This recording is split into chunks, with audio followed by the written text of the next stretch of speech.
In just 1 milliliter of the liquid that's passing through these never-ending pipes are 2 billion forms of life. Not only are they responsible for producing 70% of the oxygen that we all breathe, but these microorganisms also represent the future of farming.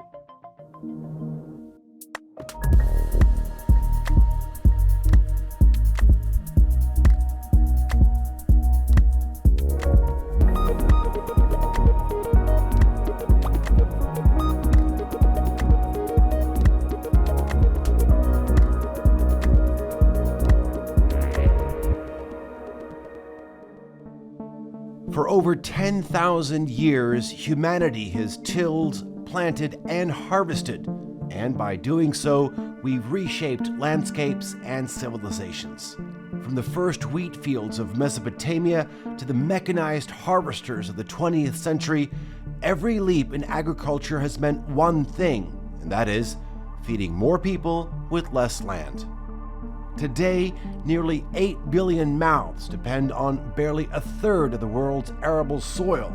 Even more alarming is that this is a resource that's shrinking with every drought, flood, and paved-over city. The Green Revolution gave us fertilizers, irrigation, and greater yields, but it also gave us runoff, overuse, and dependency. The next revolution won't come from the field at all. It's moving indoors, into cities themselves. Urban centers are learning to feed their own, turning basements, rooftops, even shopping malls into farms. And at the heart of this transformation lies a new kind of agriculture, one built entirely on technology. This is CEA, or Controlled Environment Agriculture. We can compare this to glass greenhouses, which are the most technological ones. They are actually very similar, but with greenhouses you are still open to external factors such as climate, also pests. You have to control pests, manage pests. It's called pest management. In here it's totally closed, and we can control each factor with high precision. So this is like an upgraded version of the technological greenhouse. Here, light, humidity, and temperature are scripted like a symphony. Every crop has its own recipe, from nutrient flow to the precise hue of light. Not everything can grow here, but what does, grows perfectly. It's like you're stepping into the future. Rows of lettuce, arugula, and kale. Well, here's the catch. Down here, there's no soil, no sunlight, and the seasons, well, they don't really matter. But every leaf of green that's grown here is done under a controlled environment, which means that sunlight has been replaced by red and blue wavelengths of light, and data has replaced instinct. What used to depend on weather and luck now is controlled by algorithms and sensors. In a vertical farm, there's no waiting for the weather. No pests, no waste. Everything is controlled. Crops grow faster, they last longer, and taste the same all year round. One way of putting it is that it's agriculture without uncertainty, and the person who makes sure of that certainty is plant manager Ebru Yilmaz. We regularly conduct tests for both taste and nutritional content. When we look at the nutritional composition of our products, we see that they contain all the essential nutrients. In outdoor farming, plants have to compete with other plants in the soil, which can sometimes reduce their nutritional value. But here, our plants don't face such competition. We can feed them exactly as we intend to, ensuring full nutritional value and excellent taste quality. But can these futuristic farms feed the world, or are they still vanity science projects? Behind every leaf of lettuce is a business model, and every farm needs to prove it can survive the market. At Plant Factory, co-founder Halil Beşkardeşler believes it can. The restaurants need fresh product like leafy greens, fruit, that kind of product. And their main problem is that kind of products depend to the weather conditions. And because of weather conditions, product quality is not stable.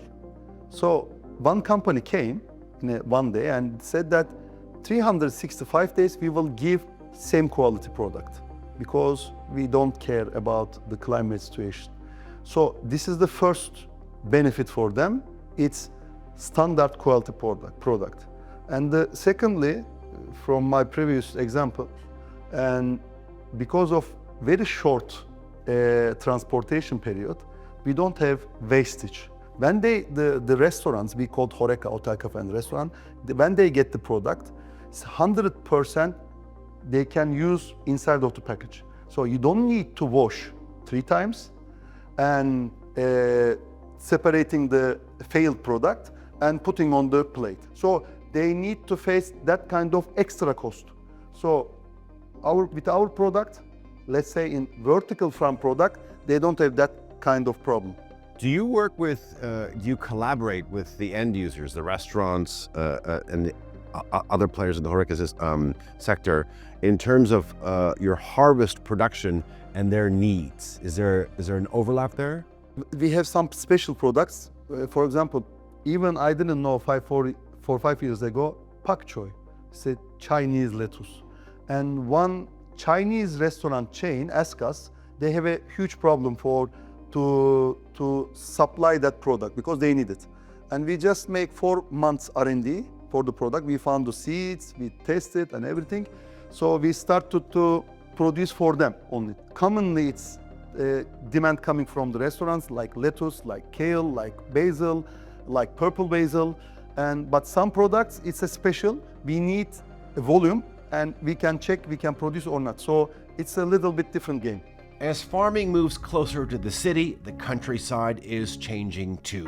Traditional growers are now using technology to make nature more resilient. The Uzbaş Arboretum just outside of Izmir in western Türkiye stands as a bridge between past and future. It's where trees are grown to withstand drought and sensors quietly monitor their health. It's proof that technology doesn't replace nature, it actually helps it adapt. I listened to my heart and I said sometimes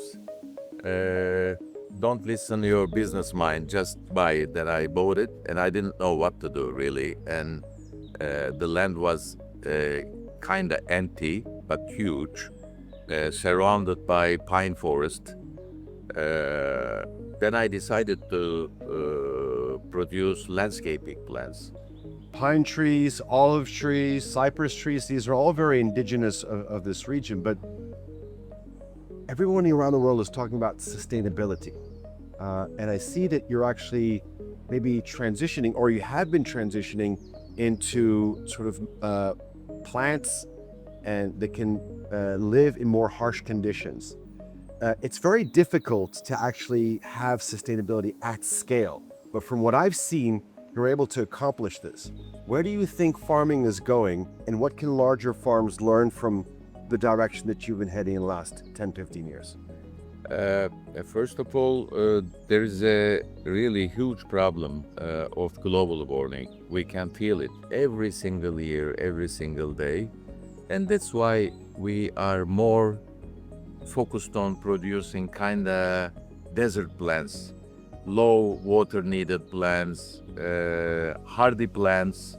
For example, I believe that there will be no grass in the next 10 years because grass is, you need a lot of water for grass.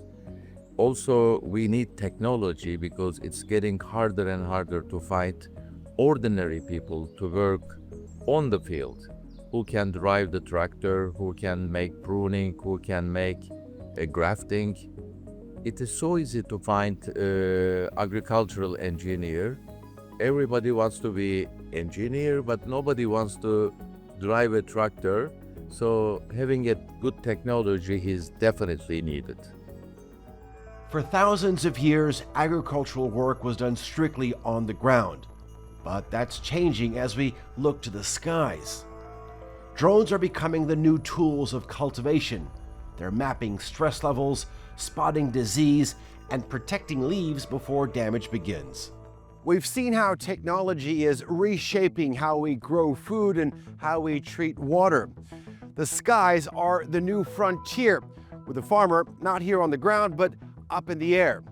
Here in Urla, a company called DRONEQUBE is taking agriculture to new heights by using drones and artificial intelligence to scan, measure, and essentially decide what happens next.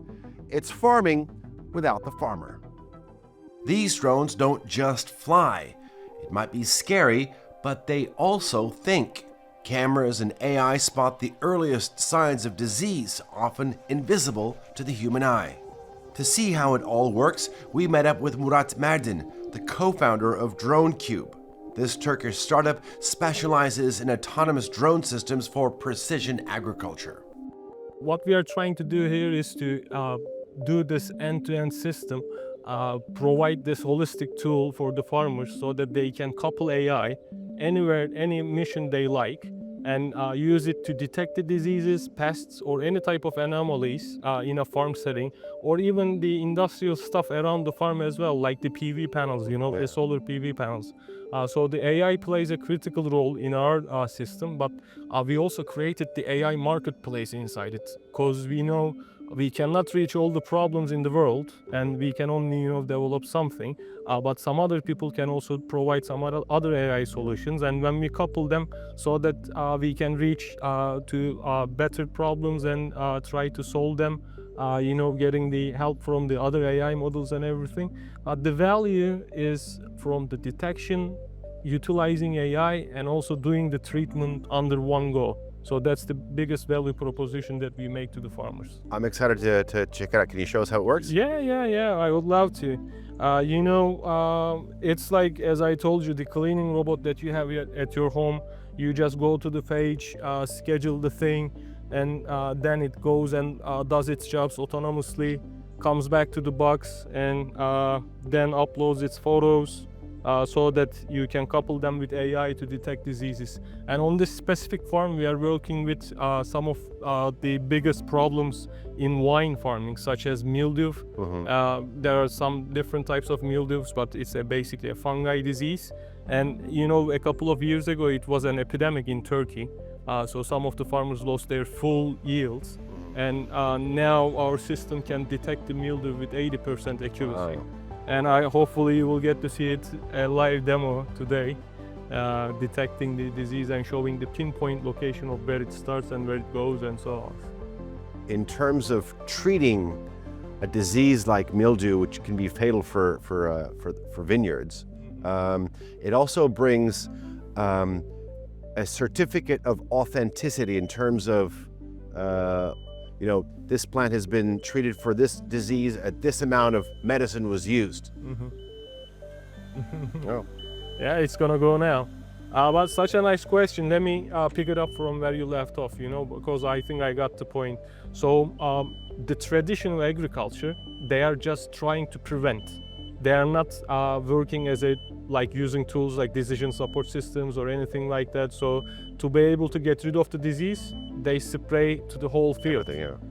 What we are trying to do is monitor the origins and do a tactical operation rather than this preventive approach. So when you do it in a tactical wise, you spend less water, less chemicals. You do it in a more optimized fashion, so that I can use my drones in that sense in a relatively smarter way. I don't run them to the whole field, I just run them to the places that I need. But my tool gives the ability to create this almanac type of a thing where I can, day by day, year by year, season by season, field by field, parcel by parcel, I can watch what happens, keep track of it, So this is gonna go and do the inspection now, take the photos, then upload to the system, and the AI will run, and it will inference the model, show us the leaves with the disease and problem, so that we have a heat map of the disease in that parcel. Okay, we've flown the drone. Now it's time to see what the data tells us. For that, we met with the other half of the brother duo, Oğuz Mardin, the company's CTO. So what we do, a user goes over the field. This is our POC customers field.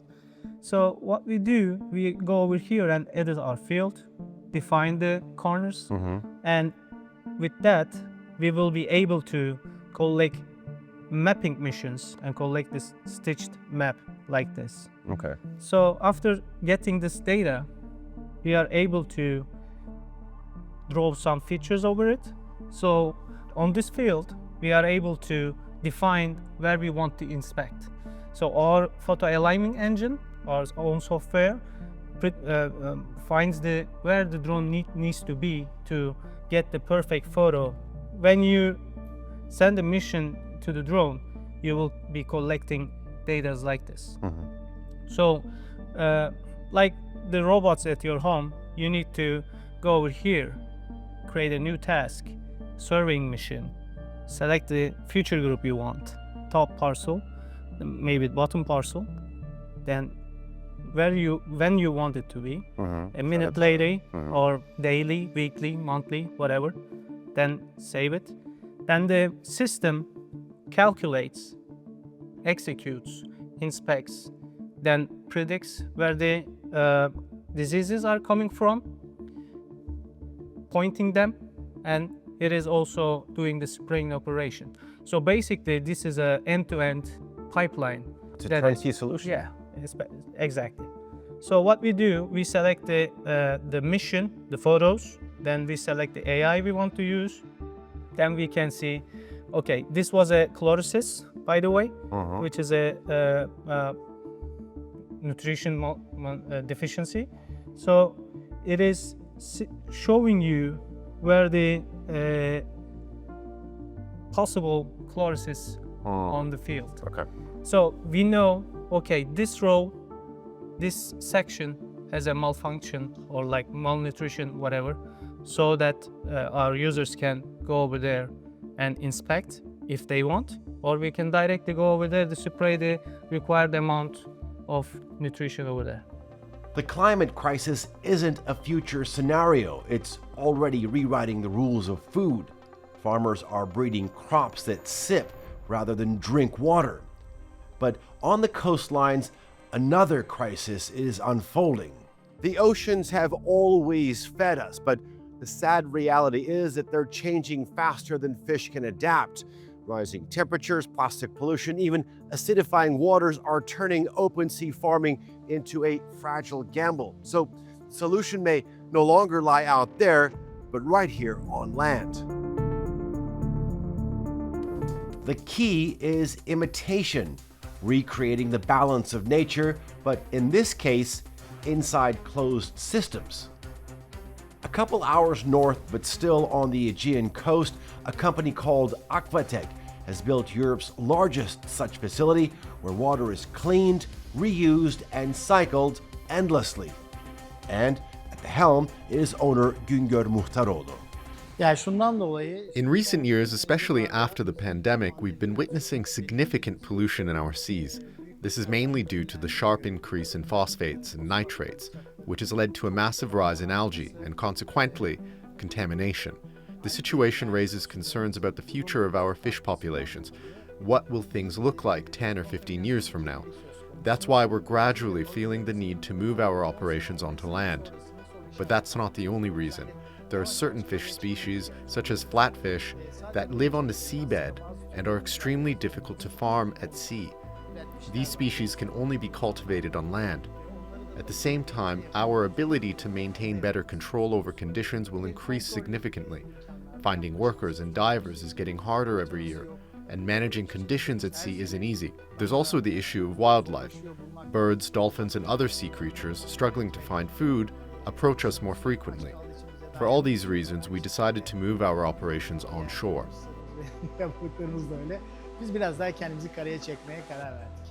When you look at this facility, you're using advanced recycling and recirculating water systems. Tell me why this is important in what you do. We first approach the system from a biological perspective. Whatever exists in the sea, we try to replicate it on land. In other words, instead of expecting nature to adapt to us, We wanted to adapt ourselves to nature. And the only way to do that is through high technology. If you want to raise healthy fish, they need limited exposure to bacteria and microorganisms, just enough for their immune systems to strengthen. Our goal is to raise fish that can thrive even when released into the open sea. That's why the foundation of our system is recirculation, and it allows us to operate using very little water. This is, in fact, the main principle behind our move to land-based farming. Bu işlemi gerçekleştirebiliyoruz. Yani If it weren't for the filters and pumps, this land-based model wouldn't be possible. And that technology comes from Mat Kuling, the company building the backbone of this new blue-green industry. As the world looks inland for its seafood, companies like this are proving that sustainability is an engineering challenge as much as an ecological one. And leading that effort is General Manager Taner Bilgic.